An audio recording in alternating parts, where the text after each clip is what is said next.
40년 한의사가 직접 말하는 암을 이긴 환자들의 기적 이야기. 40년 진료실에서 본 기적들. 안녕하세요. 저는 서울 종로구에서 40년간 한의원을 운영해온 김한 의사입니다. 지난 40년간 수많은 환자들을 만나왔습니다만 그 중에서도 가장 기억에 남는 분이 있습니다. 바로 67세 김순자 할머니의 이야기입니다. 2년 전 가을 진료실 문을 열고 들어오신 할머니의 얼굴에는 절망이 가득했습니다. 선생님, 저 위암 3기래요. 림프절까지 퍼졌다고 하네요. 떨리는 목소리로 진단서를 내미시는 할머니를 보며 저는 마음이 무거웠죠. 40년간 이런 상황을 수없이 봐왔지만 매번 가슴이 아프네요.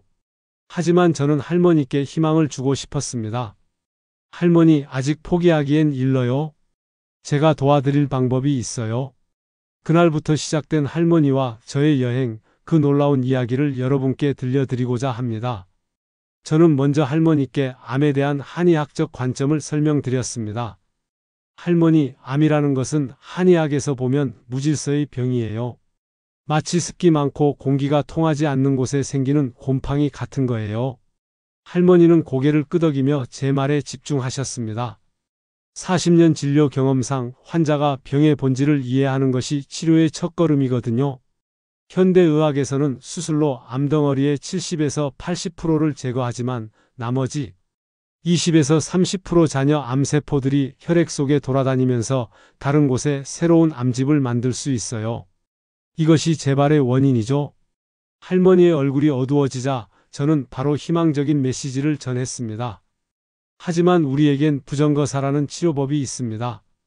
몸의 전기와 원기를 푹 돋워서 나쁜 기운을 스스로 쫓아낼 수 있게 만드는 거예요. 할머니, 몸속의 면역군대를 강하게 만드는 겁니다. 이것이 제가 40년간 수많은 암 환자들에게 적용해온 치료 철학입니다. 병을 공격하는 것보다 몸의 자생력을 키우는 것이 더 중요하다고 믿습니다. 제가 가장 먼저 할머니께 권한 것은 마늘이었습니다. 수많은 환자들에게 마늘을 권해왔지만 그 효과는 정말 놀랍습니다. 할머니, WHO에서 발표한 암 예방식품 1위가 바로 마늘이에요. 마늘 속 알리신 성분이라는 것이 있는데요. 이것이 항암, 항염, 항산화, 항노화 작용을 동시에 발휘해요. 할머니는 걱정스러운 표정으로 말씀하셨어요. 선생님, 저는 마늘이 너무 매워서 잘 못 먹겠어요. 이런 환자분들을 많이 봐왔기에 저는 실용적인 해결책을 제시했습니다. 괜찮습니다. 생마늘이 맵다면 살짝 구워서 드세요. 구우면 알리신이 알리인으로 바뀌는데 효과는 똑같아요. 하루 5알 정도 생된장에 찍어서 생고추와 함께 드시면 맛도 있고 효과도 최고예요. 일주일 후 할머니가 다시 오셨을 때 저는 변화를 느낄 수 있었습니다. 선생님, 신기하게 소화가 잘 되고 잠도 깊게 자게 됐어요. 40년 경험상 이런 초기 변화는 매우 긍정적인 신호입니다. 몸이 스스로 치유 모드로 들어가기 시작한 것이죠. 다음 주 저는 할머니께 양파의 놀라운 효능에 대해 설명드렸습니다. 사실 양파의 진짜 효능을 아는 분은 많지 않아요. 할머니, 양파에 케르세틴 성분이란 것이 있는데 이게 혈압 조절, 노화 방지, 항암 효과를 동시에 제공해요. 말이 어렵죠? 죄송해요. 그런데 정말 중요한 건 대부분 사람들이 버리는 양파 껍질이에요. 할머니는 놀라며 물어보셨습니다. 양파 껍질에 그런 효능이 있다고요? 네, 껍질에 진짜 영양소가 집중되어 있습니다. 바짝 말려서 가루로 만들어 설탕 대신 사용해 보세요. 저는 수많은 환자들에게 이 방법을 권해왔는데 실제로 실천하시는 분들의 건강 개선 효과가 놀랍습니다. 한 달 후 할머니가 오셨을 때 가족분들도 함께 오셨습니다. 선생님, 어머니 요리 맛이 완전히 달라졌어요. 뭔가 더 깊고 진한 맛이 나요. 그런데 단맛도 그대로 있고요. 이런 가족들의 반응을 들을 때마다 저는 한의학의 지혜를 새삼 느낍니다. 치료가 환자 혼자만의 일이 아니라 가족 전체의 건강한 변화로 이어지는 것이죠. 한의학에서 색깔은 매우 중요한 의미를 갖습니다. 특히 붉은색은 심장과 혈액에 좋다고 봅니다.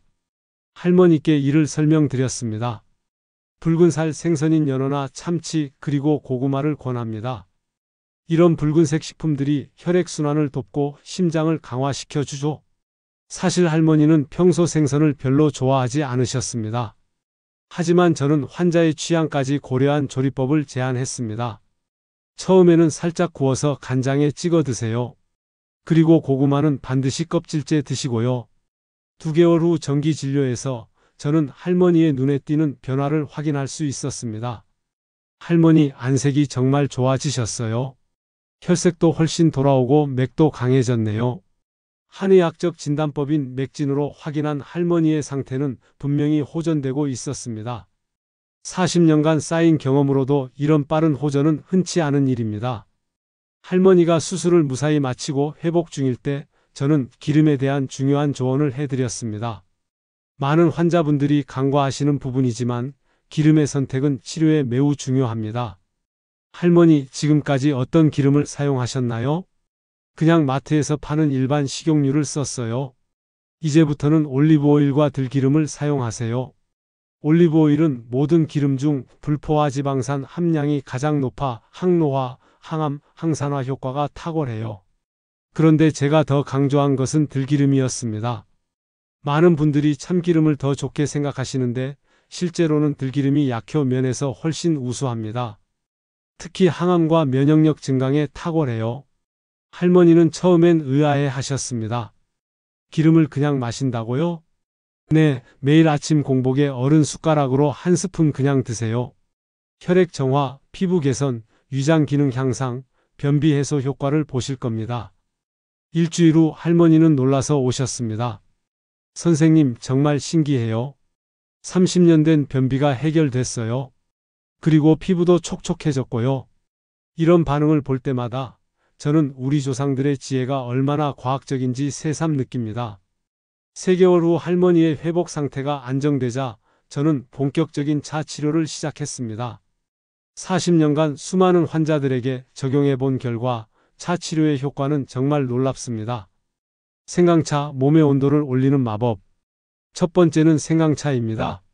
한약에서 생강은 백약의 조화자 역할을 해요. 몸을 따뜻하게 만들어 습기를 제거하고 암세포 같은 나쁜 것들을 억제합니다. 할머니는 위가 약간 민감하다고 하셨기에 저는 세심한 처방을 내렸습니다. 위장이 약하시니 처음엔 레몬과 함께 우려서 드세요. 너무 진하지 않게 조절하시고요. 대추차, 만능 조화제의 힘. 두 번째는 대추차입니다. 한의학에서 대추는 모든 약재에 들어가는 조화제예요.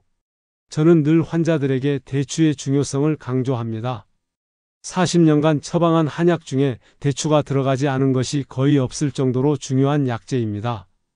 독삼탕, 최고의 원기 보충 처방.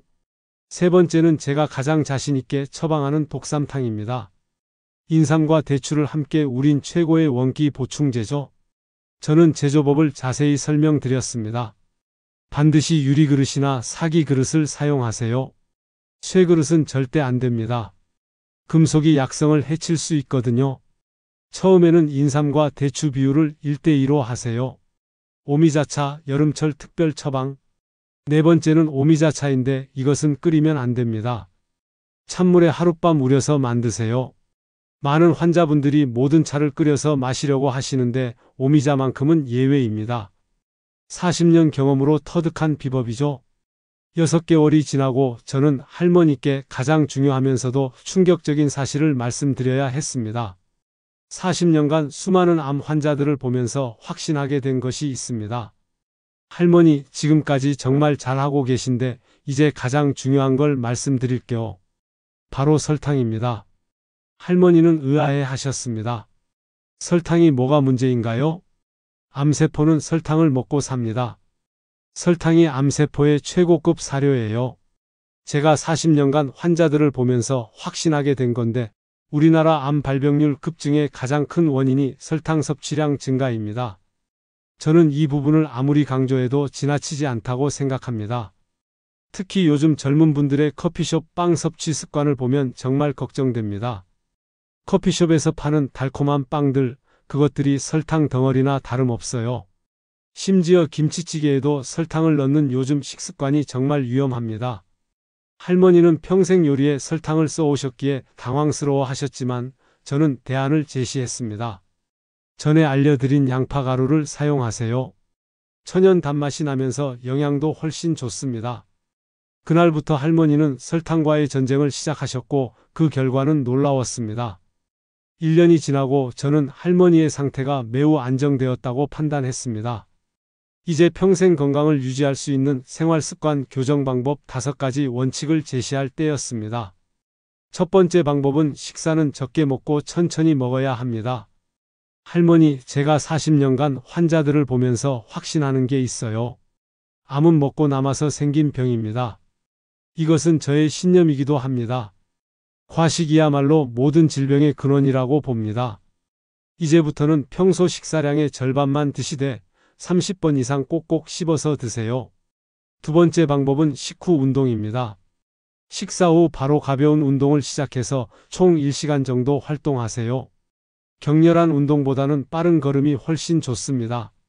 많은 환자분들이 식후 바로 눕거나 앉아 계시는데 이는 정말 좋지 않은 습관입니다. 세 번째는 염증 관리입니다. 제가 40년간 암 환자들을 지켜보면서 발견한 건데 실제 사망 원인은 암 자체가 아니라 폐혈증이나 폐렴 같은 염증성 질환입니다. 이 부분을 환자분들이 간과하시는 경우가 많아서 저는 항상 강조합니다. 왜냐하면 염증 관리야말로 생존의 열쇠이기 때문입니다. 네 번째는 정신력이 바로 면역력입니다. 연구 결과에 따르면 긍정적이고 감사한 마음을 가진 사람이 1000배 이상 강한 면역력을 갖게 됩니다.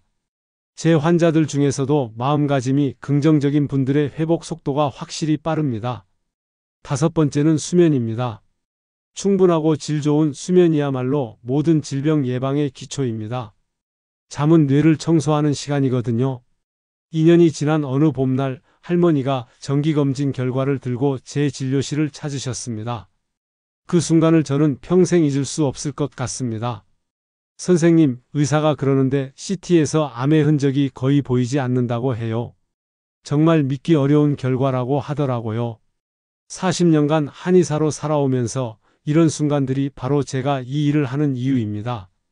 할머니의 눈에 고인 감사의 눈물을 보며 저 역시 가슴이 뭉클했습니다. 할머니, 정말 축하드려요. 할머니가 정말 열심히 실천해 주신 결과예요. 그날 저는 할머니 가족들과 함께 작은 축하를 했습니다. 할머니가 직접 만드신 음식들을 보며 지난 2년간의 여정이 떠올랐습니다. 마늘이 가득한 닭백숙, 양파가루로 간한 불고기, 들기름으로 무친 나물들, 모든 음식에 치료의 의미가 담겨 있었습니다. 현재 할머니는 69세가 되셨지만 오히려 60세 때보다 더 건강해 보이십니다. 정기 진료 때마다 저는 새삼 놀랍니다. 선생님, 동네에서 저를 기적의 할머니라고 불러요. 비슷한 고민을 가진 분들이 찾아와서 조언을 달라고 하더라고요. 할머니는 이제 제게 배운 것들을 다른 분들에게 전해주고 계십니다. 이런 선순환을 보는 것이 바로 한의사로서 가장 보람된 순간입니다. 최근에는 할머니의 손자가 제 진료실을 찾아와서 이런 말을 했습니다. 선생님, 할머니가 알려주신 방법들을 저희 가족 모두가 따라하고 있어요. 미리미리 예방하는 게 중요하다고 하시더라고요.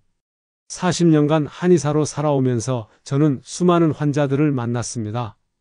그 중에서도 김순자 할머니의 사례는 한의학의 근본 철학을 가장 잘 보여주는 사례라고 생각합니다. 암은 무질서한 병이지만 질서 있고 절제된 생활로 충분히 이겨낼 수 있습니다. 제가 40년간 수많은 환자들을 치료하면서 확신하는 것은 건강은 하루아침에 만들어지지 않는다는 것입니다. 하지만 오늘부터 시작하는 작은 실천들이 분명히 여러분의 생명을 구할 것입니다. 김순자 할머니처럼 절망의 순간에서도 포기하지 않고 꾸준히 실천하신다면 분명히 기적 같은 일이 일어날 것입니다. 저는 앞으로도 더 많은 환자분들에게 이런 희망을 드리고 싶습니다. 여러분 모두의 건강한 내일을 위해 오늘부터 시작해 보세요.